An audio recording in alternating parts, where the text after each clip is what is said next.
Yeah, sorry. I don't know.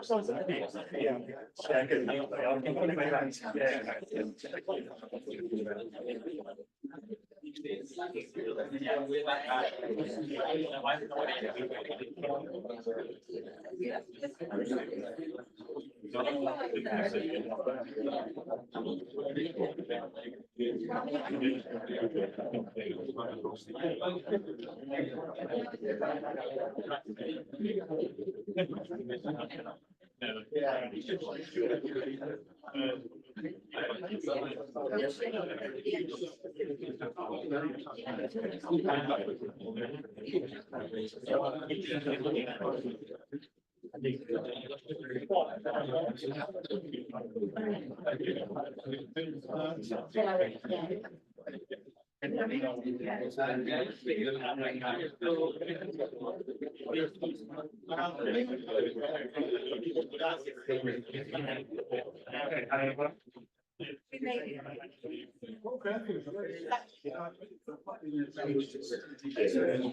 Oh, yeah, good afternoon, everyone. Thank you very much for coming to Satuccino today. It's great to see so many of you here.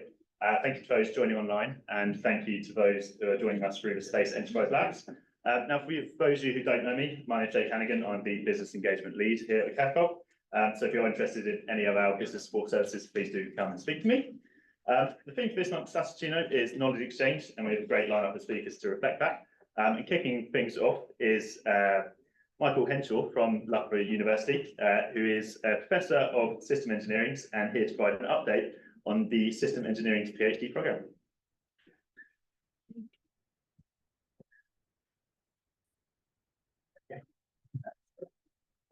Yeah, well, thanks very much for the invitation, and it's good to see you all. So this is a new community for me. Okay, I work in systems engineering and with a lot of sectors, but this is a new community for me. I'm sure you've heard lots of you have to take a systems approach. You have to take a systems approach. It's in loads of government white papers now and everything else. So everyone's talking about a systems approach. It may well be that it's defined differently by different organisations, different sectors. So I'll tell you what I think it is. I think it's a combination of systems thinking, which gives you a kind of holistic view of the problem that you're trying to take. But I think importantly, it has systems engineering, which is a way of turning those ideas into products, services, into systems. And systems engineering is what we one of the things that we specialise in at Loughborough University. And in particular for the group that I lead, our specialism is what we call model-based systems engineering. Now, I'm kind of looking around to see if I can get any clues whether those words mean anything. There's a few people nodding. So what's special about model-based systems engineering? Well, it's something that is being picked up by a lot of industries because it's a formalized way of developing systems. And for some organizations, it's a strategic priority in some sectors. And indeed, in some sectors, like, for instance, nuclear and defense, it's now becoming mandated on quite a lot of their projects. So the idea about model-based systems engineering is a move away from documents to use models as a way of describing your systems. And that's important because it allows everyone to work on the same model at the same time. So from the point of view of configuration management, where you have an enterprise with lots of engineers in lots of different places, they're all working on the same set of models. The models themselves you can almost call them like a cluster of models, but joined formally through a systems architecture. So it allows simulation, it allows traceability, allows collaboration. Something like a digital twin, you could say, is a kind of subset of model-based systems engineering. It's one sort of application. So we've been working on, we have a level 7 apprenticeship, I'll say a bit about that, but we've been working on an engineering doctorate centre, which is starting up this October in model-based systems engineering. And with the industries that we engaged to kind of formulate that, there were two main challenges that emerged, I think. One was that kind of deep mathematical, technical challenges around things like synchronizing the different models that you join together. And there's some really interesting research to be done in that area. For other organizations, actually, the research was more about, okay, this sounds like a really good thing. How do I actually embed it in my organization? What are the skills that we need? What are the changes that we need to make in order to adopt a model-based disciplined approach to systems engineering? And so those two challenges have kind of, if you like, given a flavor of the two areas in which our engineering doctorate center will work. So I've mentioned we have a level 7 apprenticeship that's been running for a few years now in systems engineering.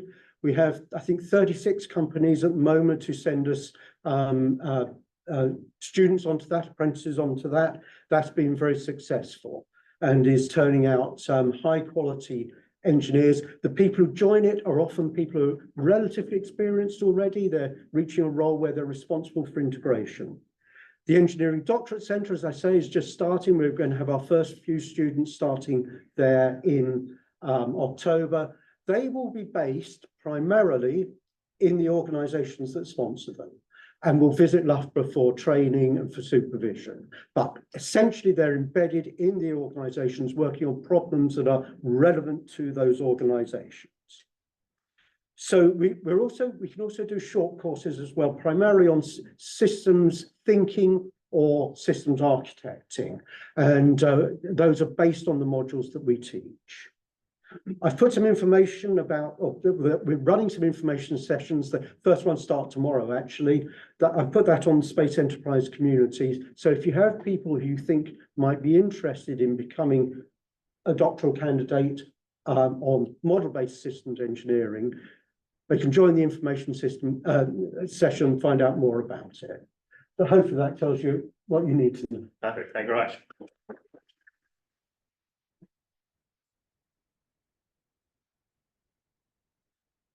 Next up, we've got Akil, who's the CEO of Frontier Space Systems, and here to talk more about his company.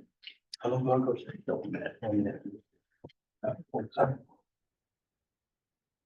That's great. Well, thank you, Jake, for the invitation. This is my first Satuccino, so very excited to see new faces and new potential collaborators. So in the subject of knowledge exchange, Frontier Space, we are a space biotech company. Sounds like a science fiction, but what we do is we use space environment to either accelerate drug development or manufacture high quality antibodies. So as an example, tumor can triple in size in 10 days. If you do that on Earth, it can take up to 10 years. So imagine having that tools and assets for your drug development. Similarly, if we produce high value antibodies rather than having an IV injection, you can have that as a vaccine shot, for example, for cancer treatment. So Frontier Space, we are based at Cranfield University. So we actually spun out from Cranfield University. So we have a lot of experience in handling university and transitioning from that. I did that core technology as part of my PhD and basically spun out the research into commercial world. Company's been operating for about 3 years now. We are about 7 FTE. We've been funded mostly by UK Space Agency, Innovate UK, and previous EU grants.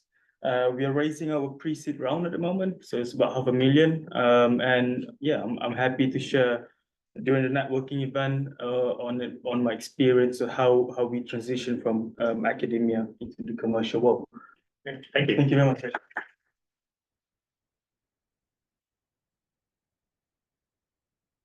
Next up, we've got Federica, who's the head of conservation at the Centre of Environmental Data Analysis, and here to talk to you more about the EO data. Thank you. Fantastic. Thank you. And good afternoon, everybody. And I'm here just to share a little bit what we are doing just across the road. So I'm part of RASpace, and we are working in a program that is called Observation Data Hub, that is a pathfinder for the UK to deliver a platform to deliver Earth observation data. And what we are very excited as well, that we are going to have a commercial data this afternoon with me. There are my colleagues of Airbus, SI, and Planet. And as a part of the Earth Observation Data Hub, we're going to have also commercial data on top of the open source data. This Earth Observation Data Hub has been funded by UKRI, DSH, and with the collaboration with the UK Space Agency, and is led by National Center for Earth Observation. We are leading as a CEDA, the Center for Environmental Data Analysis. Catapult is supporting us, and as such, Met Office and PL. Very, very excited. We have a fantastic group of industrial partners, as such, Telespazio, FI, Planet, Airbus, SpellGeo, Spirosoft, and Obsidian. We're going to open to beta user pretty soon. So if you're interested to come and collaborate with us, let us know. And we'll be in the rest of the afternoon for chatting. Thank you. Thank you very much. Next up, we got Charles Davis, who's the CEO of EarthEye, and he's here to talk to more about EarthEye's contribution to the EO Data Hub. Thanks, everybody, letting us present today. We're here with our partner, Planet Labs. EarthEye is one of Planet's platinum partners on a global basis. We work across commercial, government, and defence markets, really applying, really doing data analytics on Earth observation data at scale. And from our contribution into the EO Data Hub that I said work with Planet and Federico and the team, is really about bringing together Planet's quite unique, very globally unique product sets into that platform for people to be able to start to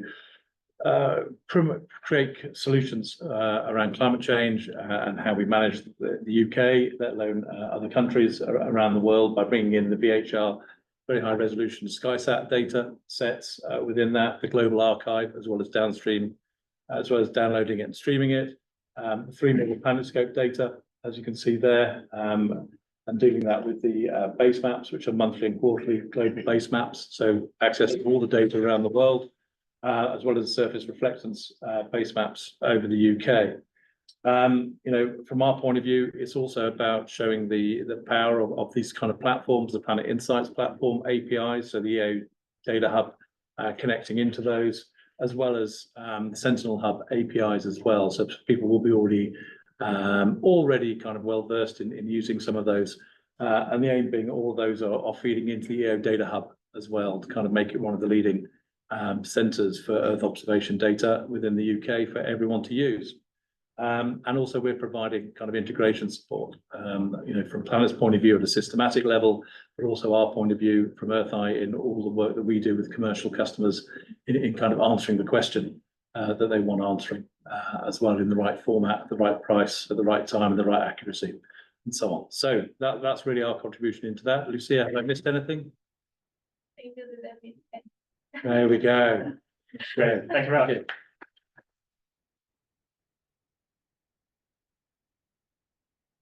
Next up, we got Robert Fletcher, who's head of observation services and geospatial business. Who's also here to talk about the observation hub.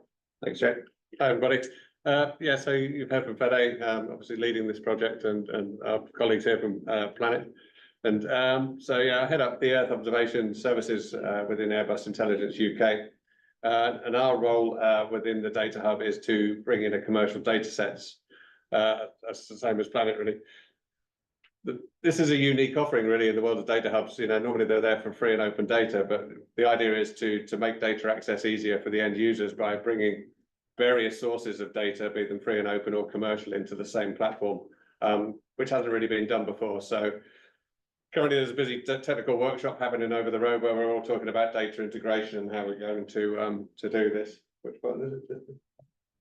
That's the other slide. Look at the slide. Yeah, sorry, it's supposed to be a slide. Anyway, so from the airport's point of view, we're integrating both optical and radar data from our extensive constellation. So for optical data, we're providing data access from our Spot constellation, which is a 1.5 meter resolution optical satellites. We've got our Pleiades constellation, which is 50 centimeter. We've got our Pleiades Neo constellation, which is 30 centimeter, which can also be reprocessed to 15 centimeter high definition. And from the radar point of view, we're integrating TandemX and TerraSAR-X, which are two constellations which provide radar data from anywhere between a 25 centimeter spotlight mode out to a much wider 40-meter swath instrument as well. And we're providing access to the full archive of Airbus data, as well as the ability to task new data on demand. So yeah, we're really excited and pleased to be part of this project. So thank you. Thank you. We have David, who's a senior lecturer of engineering, computing and mathematics, and is here to talk about Darwinism, yes. Thank you. Thank you for letting me have a quick introduction to control of dynamic systems. I'm a mathematician interested in how dynamic systems in biology are controlled and regulated, but then applying that understanding in how this works for solving problems in engineering and health and life sciences. I could talk for 3 hours on this easily. Very briefly, I have a method called rate control of chaos, which is a nonlinear local control of chaos, which is effective to stabilize dynamic systems to the extent that you can control chaotic systems even as well. One aspect of interesting is we have a proof of concept that demonstrates this works in a 2-liter diesel combustion engine, but we haven't been able to take it any further at this point for a variety of reasons. However, I extended this concept to use it as a method to create self-organized critical systems, for which I then developed this idea of deep criticality learning, which is a nonlinear representation of data in a representation space of any data that allows machine learning to be much more effective, much more interesting, and also more reliable because it doesn't require training. Another aspect of that is what I call a criticality analysis, which we've used for gait analysis, very effective. We use it for medical applications for different diseases as well. Recently, and this is maybe interesting to you, together with Blue Marble Research in America, a subsidiary of the NASA Research Center, we've just been awarded a big grant to apply this to data from ISS astronaut data, measures, and to see if we can improve well-being in that sense. I want to take it one step further and to talk a little bit about dynamic Darwinism. Dynamic Darwinism is basically based on the idea that you have a dynamic systems, and this allows you to select the best dynamic behavior for the particular problem. So it's a Darwinistic selection mechanism that allows you to control the system based on the dynamic response of the system. And I think I'll leave it at that. Great, thank you very much. Thank you. Thank you. Next up, we have Joanna Bridger, who is from Brunel University, and here to share an update on the new interdisciplinary network. Thank you. Thank you very much. I'm just here today to sort of introduce you to something that's happening at Brunel through lots of enthusiasm and energy. We just started talking about what would happen if things were under microgravity and stuff. And it's myself and Manos Karteris, who are both biologists. And we started asking those questions. Oh, sorry, I should say we're at Brunel University, which isn't in Bristol East. It's just down the road. That's down the M4 on the outskirts of London. Anyway, so we started asking some questions and realized that there is a lot of interest across all the disciplines at Brunel. So all the different colleges which are hidden here. So engineering, the arts, psychology, tax, business, marketing. Lots and lots of people are interested in what's going to happen when we travel to space. So Brunel has got behind this energy, and is putting in money. So we had this interdisciplinary lab, and Brunel love these acronyms beginning with B. So we're B-Star, Brunel Space Travel and Applied Research, and we went on a BRIL, which is Brunel Research Interdisciplinary Laboratory. And what came out of that was a lot of new projects and people from different disciplines discussing what if. So, and then Brunel have also just recently bought us, because of all this enthusiasm, RPM systems, so we can start putting cells and tissues under microgravity. So this is us. We're just starting. Happy to collaborate. Thank you. Thank you.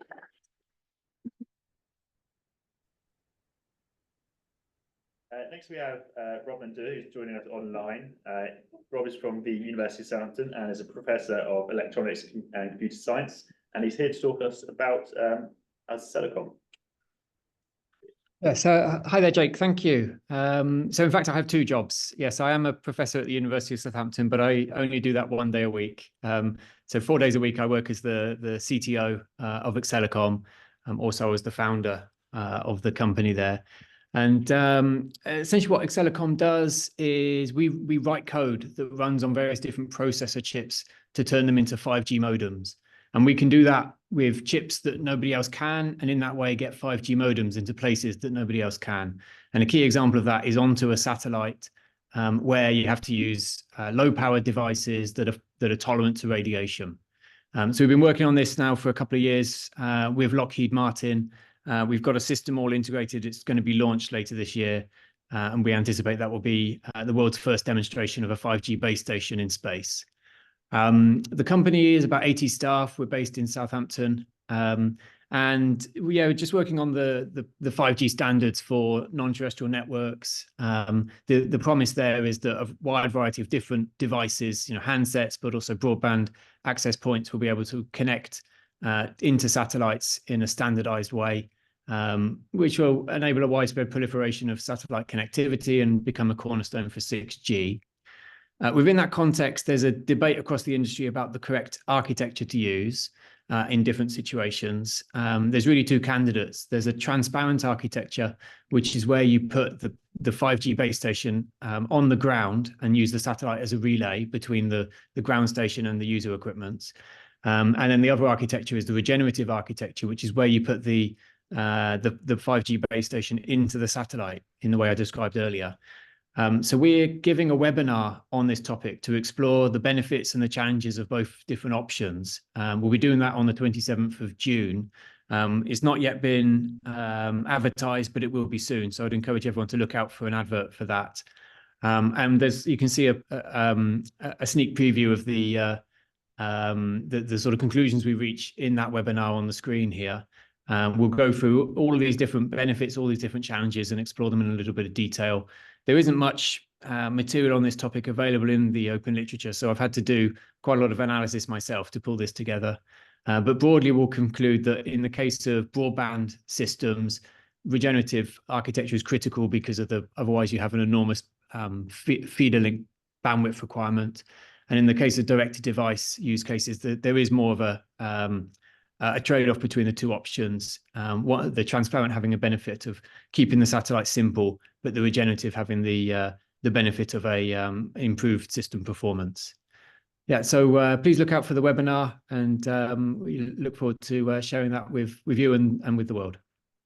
Great, thank you very much, Rob.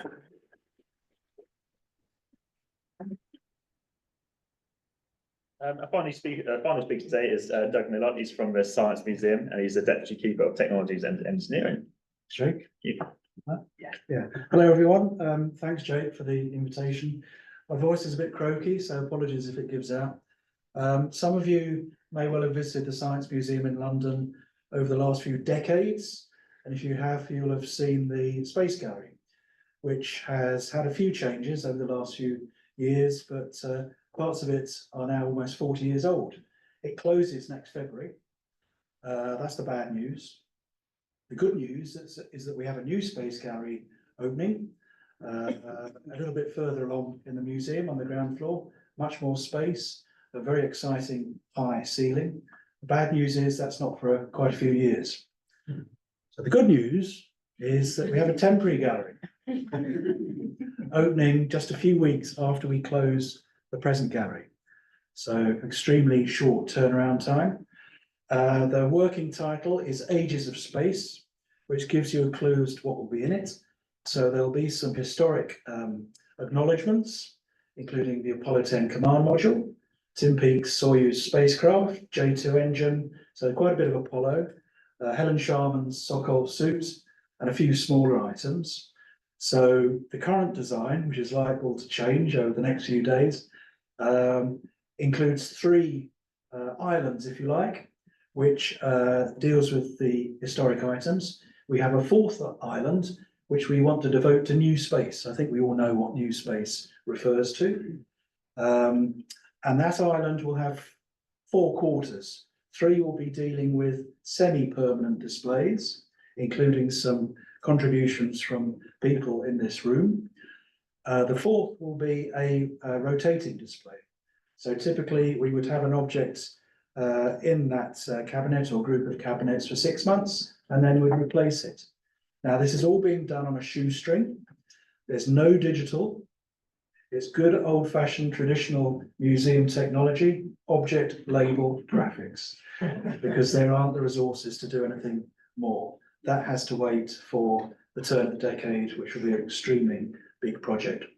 So this is a call for objects, please. We are interested in anything which you'd be interested in offering for display, possibly in the short to medium term, but also in the longer term.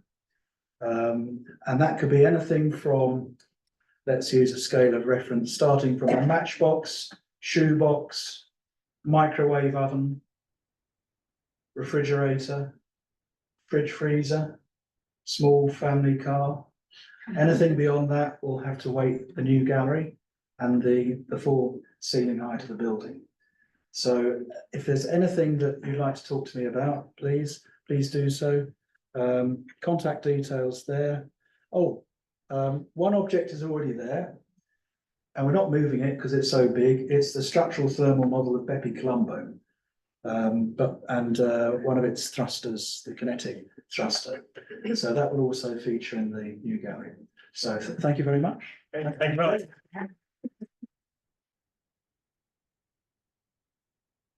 Yeah, thank you very much, Dogan. Thank you very much to all speakers today. It's really great to have you here. Now, before we end and get back to networking, I'd just like to share a few events which are coming up and put on people's radar.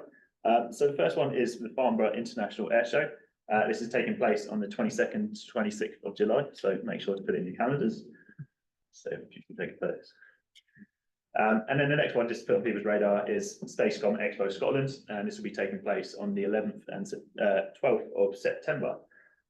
Now, as always, these events and many more are shared on the Space Enterprise community, so please do sign up so you can keep up to date with everything that is happening within the sector.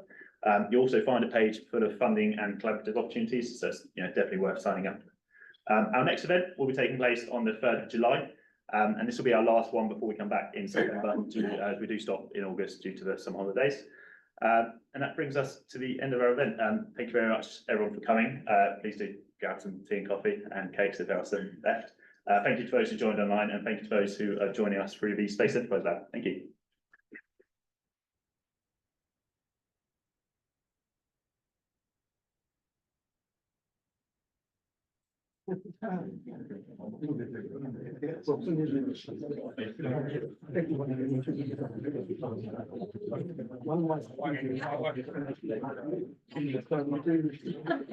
Sorry.